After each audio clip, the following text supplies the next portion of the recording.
All right, guys, back to New York City. Back to New York City. Okay. Back to Zoran Mamdani.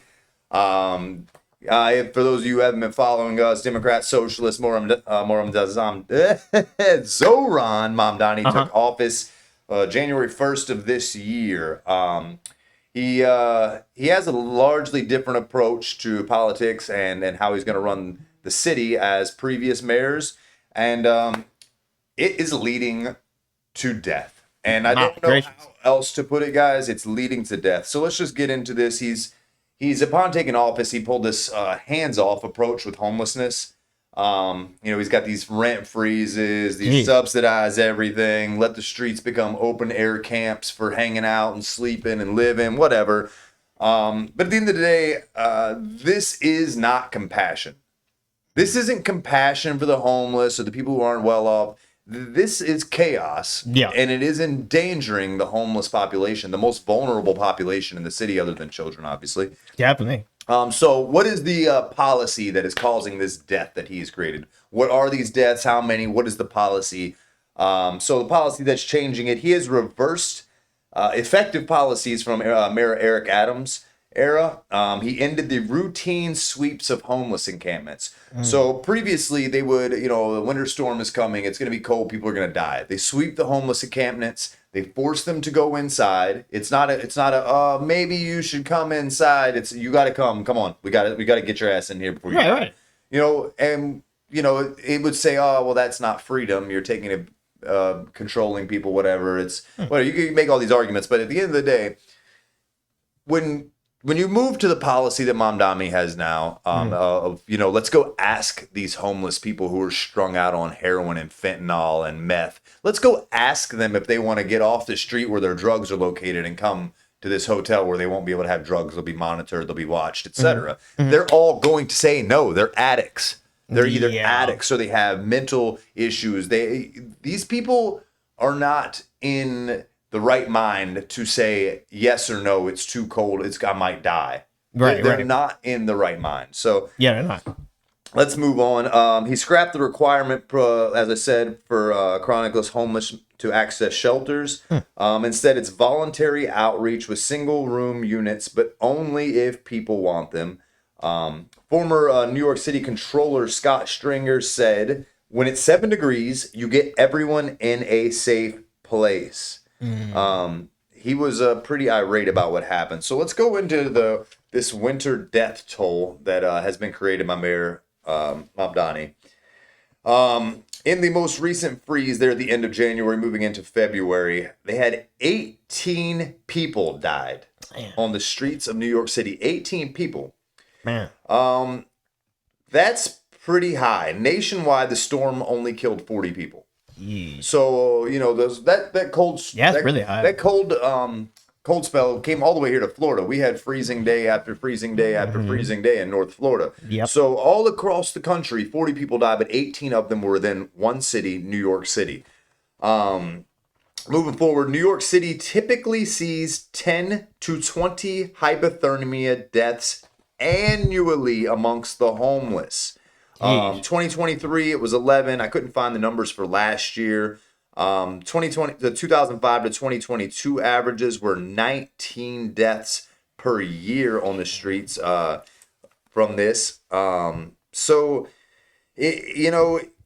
Achieving the same death count of a full year in one winter storm. Do you think this is going to be the only winter storm in New York City this year?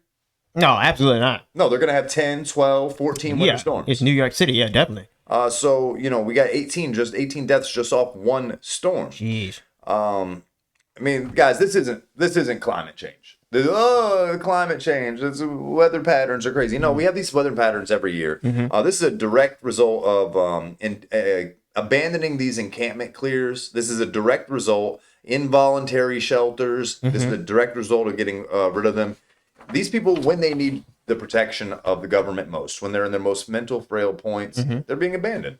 Yeah, they are. They're being abandoned, and this is the socialist policies that he's pushing that are going to ruin the city. Well, the city's already ruined. The city already ruined, but it's going to make it worse. Make it a lot worse. Yeah.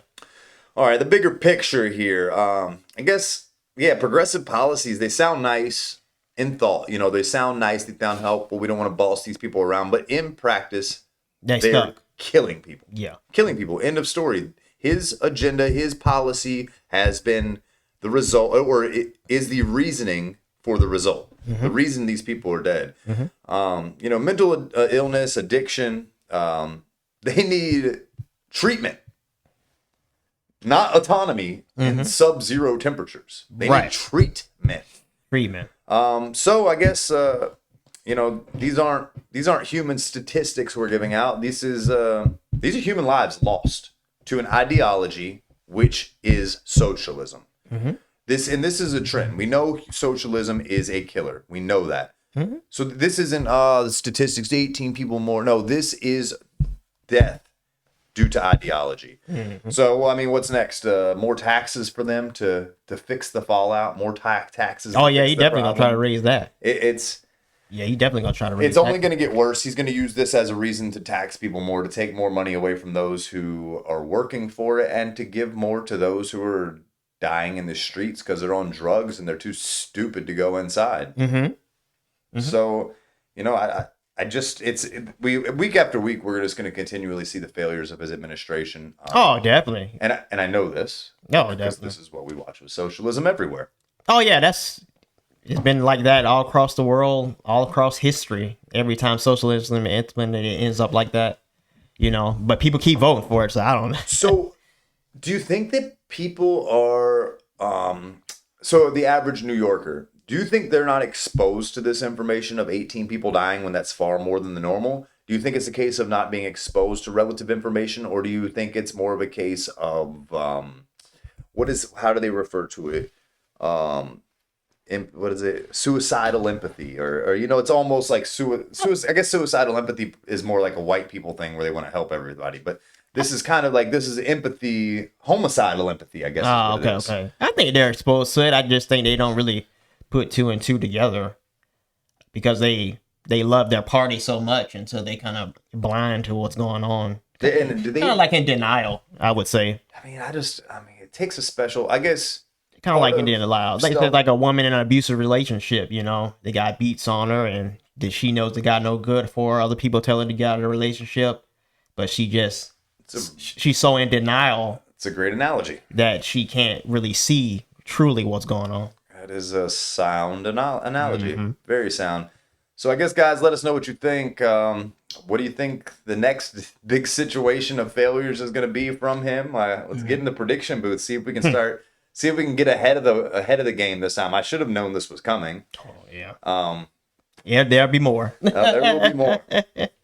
All right, moving on, guys. Moving on.